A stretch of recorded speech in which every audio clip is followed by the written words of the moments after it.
Now, in terms of an actual histology slide, very good view of the renal corpuscle, its lining visceral epithelium of podocytes, and its relationship to a vascular and urinary pole is well illustrated in this histologic section. First, the structure at letter B illustrates the entrance and exit point of the tuft of capillaries at the vascular pole. That's indicated by letter B. Letter C is actually the renal glomerulus, which is the sum of the tuft of capillaries and their lining epithelium formed by podocytes. So most of the nuclei that you see stained in this picture are literally the nuclei of the podocytes. Then, the urinary space, which is between the visceral and the parietal layers of Bowman's capsule, is illustrated by letter D. And finally, A marks the beginning of the urinary pole at the entrance of the proximal convoluted tubule. Note the cell types that are beginning to line that proximal tubule are highly eosinophilic, and frequently the lumen of the proximal tubule is kind of clogged with eviscerated or emascerated microvilli that don't preserve well in typical histologic preparations.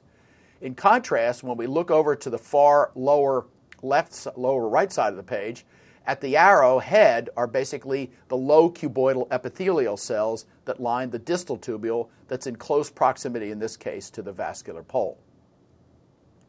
Now, a scanning electron micrograph shows basically the distinct anatomy of the visceral surface of Bowman's capsule and illustrates the cell bodies of the podocytes and the extensive interweaving of their podocyte foot processes as they basically lie on a shared basal lamina in close association with the endothelium of the arterial and capillary bed. In an electron micrograph, in a section through the same area, we can see again the close relationship of a podocyte nucleus that's in the middle of the micrograph, and down at the bottom of the micrograph we can see the lumen of a capillary with a red blood cell in it, and we can see basically the area of the shared basal lamina that on one side has the elongate foot processes of a podocyte, and less visible at this magnification are the squamous fenestrated capillary endothelial cells. And again, finally, we can see the large spaces that are found between the foot processes and the cell body of the podocytes that constitutes the urinary or Bowman's space.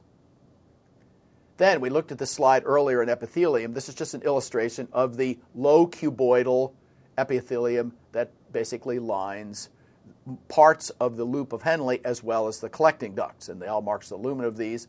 Collecting duct epithelial cells tend to have distinct cell boundaries, and you can see some evidence of that in this particular micrograph. Finally, let's look at a specialization that's associated with the kidney glomerulus, and this is the nature of the juxtaglomerular apparatus. It really has two components. The actual juxtaglomerular cells are modified smooth muscle cells that are characteristically found lining the wall of the afferent arteriole in close proximity to the renal corpuscle. The macula densa, on the other hand, are taller cuboidal or even columnar epithelial cells that are found in the adjacent distal tubule that again are in close proximity to the juxtaglomerular cells of the afferent arteriole. And interposed between the distal tubule and the entering and exiting afferent and efferent arteriole are some specialized extraglomerular mesangial cells that the old term for them was Pulkisson cells that are illustrated as well in this diagram. Functionally, we know that the juxtaglomerular complex basically is associated with both of these specialized epithelial or cell types. The actual cells that comprise the juxtaglomerular apparatus, which we said are modified smooth muscle cells that line the wall of the afferent arteriole, their job is to produce renin, which helps in the regulation of blood pressure. The macula densa constitutes or comprises of those taller cuboidal epithelial cells in the adjacent wall of the distal tubule, and they're there presumably to detect sodium levels in the tubular fluid. And a final note, in addition to producing renin, the other major secretory product of the kidney are renal cortex and medullary fibroblasts are now well known. They're called interstitial cells they enhance red blood cell formation by producing erythropoietin.